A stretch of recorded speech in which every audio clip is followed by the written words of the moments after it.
கேள்வி ஒன்றாக இருந்தாலும் பதில் எப்படியா இருக்கும், ஆளுக்கு ஏற்ற மாதிரி மாறுபடும். நேரில் வந்துட்டா என்ன பண்ணிடலாம், எல்லா கேள்வியும் கேட்டு தெளிவாக, அதுக்கு தான் சத் சங்கம். என்னுடைய நோக்கம் எல்லாம் மனிதர்கள் எல்லாம் மகிழ்ச்சியாக இருக்கணும், அவ்வளோதான்.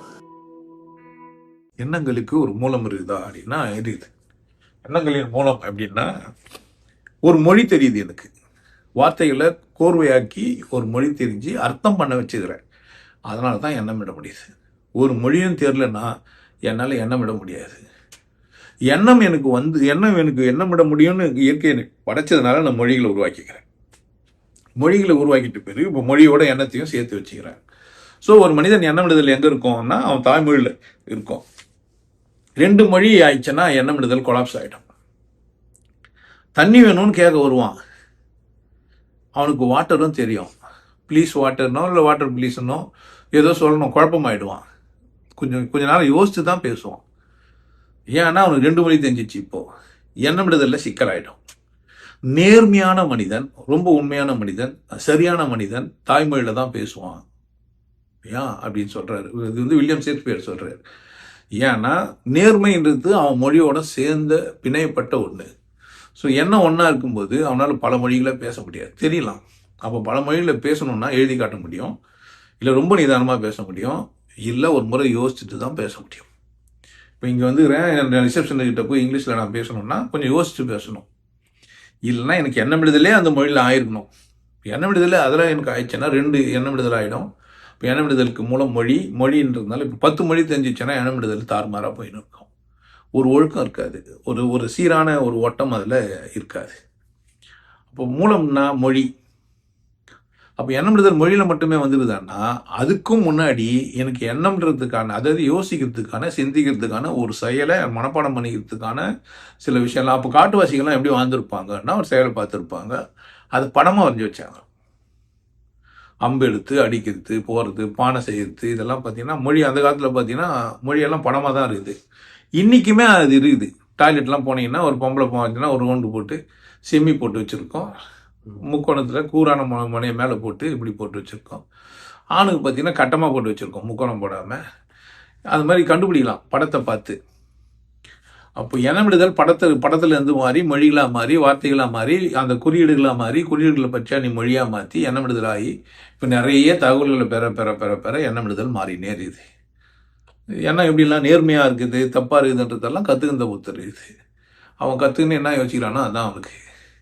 அதுக்கு தான் யாரோ குருவோ பாடல்களோ ஆசிரியரோ பாடல்களோ படைப்புகளோ எதுக்காக வந்துருக்குதுன்னா இந்த எண்ணமிடுதலை திருத்தத்துக்கு தான். இப்போ நீங்கள் எண்ணம் எப்படி என்னன்றத உங்களை சுற்றி இருக்கிற உங்கள் மொழி வளம் சொல்லுது. எந்த மொழியில் நீங்கள் பிறகுறீங்களோ அதுக்கேற்ற மாதிரி உங்கள் எண்ணமிடுதல் இருக்கும். இப்போ தமிழ் மொழியில் நீங்கள் பிறந்துட்டீங்கன்னா அவங்க எண்ணமிட்டவங்கெல்லாம் ஆராய்ச்சி பண்ணவங்களாம் கடவுளை ஆராய்ச்சி பண்ணி சொல்லிட்டு போயிடறாங்க பாடல் வழியாக. இப்போ நீங்கள் எண்ணமிடுதலில் என்ன பண்ணுறீங்க, வெளியே போய் ஒன்று பார்க்குறீங்க. நான் அதை தான் பார்த்து வச்சுருக்கேன். மாரியம்மன், சமயபுரம் மாரியம்மன் அப்படின்றது ஒரு வார்த்தை. அந்த வார்த்தை உங்களுக்குள்ளே போனால் நீங்கள் எண்ணமிடுதலில் நீங்கள் வரீங்கன்னா எங்கேருந்து கற்றுக்கினீங்களோ அதுலேருந்து வருது. சமயம் என்றால் சமயபுரம், தஞ்சை என்றால் தஞ்சை நகர், கண்கொடுப்பால் கண்ணபுரம், காத்திடுவாள் அன்னை அவள்னொன்னே ஏதோ ஒரு பொம்பளை சாமி விக்கிரகம் அப்படின்னு ஆயிட்டீங்க.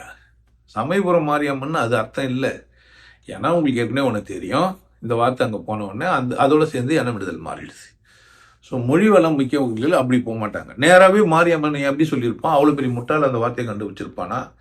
மாரியம்மன் சொன்னது வந்து கல்லியாக சொல்லியிருப்பான். அப்போ மொழி அப்படி தான் பிறந்திருக்குமான்னு ஒருத்தவங்க யோசித்தான்னா நான் சொல்கிறது புரியும். இமயமலை போய் தான் நீ தவம் இருக்கணும்னு சொன்னால் நான் சொல்கிறது அப்போ புரியும் உனக்கு. இமயமலையில் தான் தவம் பண்ணணுமா, இங்கேருந்து தவம் பண்ணுறது இல்லையா? அப்போ தவம்னா என்ன, இமயம்னா என்னான்னு கேட்குறான்னா அவனுக்கு பதில் இருக்கும். அந்த மாதிரி ஆளுக்கு தான் நான். ஸோ எண்ணமிடுதலை வந்து கற்றுக்கிறது இல்லாமல் நான் எப்படி எண்ணமிட எனக்கு தெரியலன்னு நிற்கிறவனுக்கு மட்டும்தான் இது சாத்தியம். தெரிஞ்சிச்சுன்றவனுக்கு பாவம் தான். பாடிய பாடல்கள் 10 அப்படின்லாம் பாடி வச்சுருப்பாங்க. அத்தனை எழுத்தும் நீர்மேல் எழுத்தே நிற்பார் சிவகாமத்தில். ஏன்னா நீங்கள் எண்ணமிடுதல் எங்கேருந்து இருந்து வரீங்கிறத பொறுத்துருது. மொழி வளம் மிக்கவர்கள் பேசிய பேச்சை மொழி வளம் இல்லாதவர்கள் பேசி அசிங்கப்படுத்திட்டாங்க. ஸோ இரட்டை மொழியில் போயிட்டுலாம் இது நான் நிறைய வாட்டி சொன்னேன். இப்போ நீர்வீழ்ச்சி அங்கே போய் அதாவது வாட்டர் ஃபால்ஸ் ஆகி வாட்டர் ஃபால்ஸ் நீர்வீழ்ச்சி ஆயிடுச்சு. ஆனால் அழகு தமிழில் அருவின்னு இருக்குது. அப்போது மொழி வளம் இல்லாத எண்ணமிடுதல் அசிங்கமாகிடுது. ஸோ எண்ணமிடுதலுக்கு மொழி வளம், மொழி வளத்துலேருந்து சரியான உண்மைகளை புரிஞ்சு வச்சுன்னு ஒரு மனுஷங்கிட்ட பேசினா எண்ணமிடுதல் சரியாயிடும். ஆனால் மூலம் மொழி தான். மொழி இருக்கிறதுனால தான் எண்ணமிடுதல் இன்னும் அதிகமாக போயினுக்குது. இப்போ நம்ம எண்ணமிடுதல்லையே இப்போ வாட்சிக்கு வேறு வேறத்தெல்லாம் சொல்ல மாட்டோம். அப்படியே தான் சொல்லுவோம். ரேடியோவுக்கு அப்படியே தான் சொல்லுவோம். நான் ஒரு ரேடியோ வாங்கினேன், நான் ஒரு வாட்ச் வாங்கினேன்னு. பிரச்சனை இல்லை. இங்கே மொழி நமக்கு அங்கே ஒரு தடை இருக்காது, எண்ணமிடுதல்ல. ஆனால் ஒரு மொழியை சீராக பேசணுன்ற எண்ணம் வந்துட்டாலும் தப்பாக போயிடும். இப்போ நான் மொழி தான் மூலம்னு சொல்லிட்டாரு, அதனால் நான் பியூராக தமிழில் பேசணும்னு நினச்சிட்டா வார்த்தை தேர்ந்துக்கிறோம். வானொலி பெட்டி, மகிழ்வூர்த்தி அப்படிலாம் சொல்லி நிற்பீங்க. கஷ்டம். மூளைக்கு நிறைய வேலை கொடுக்குறீங்க. ரொம்ப ஈஸியாக இலகுவாக இருங்க. உங்களுக்கு எல்லாருக்கும் ஒரு விஷயம் சொல்றேன்.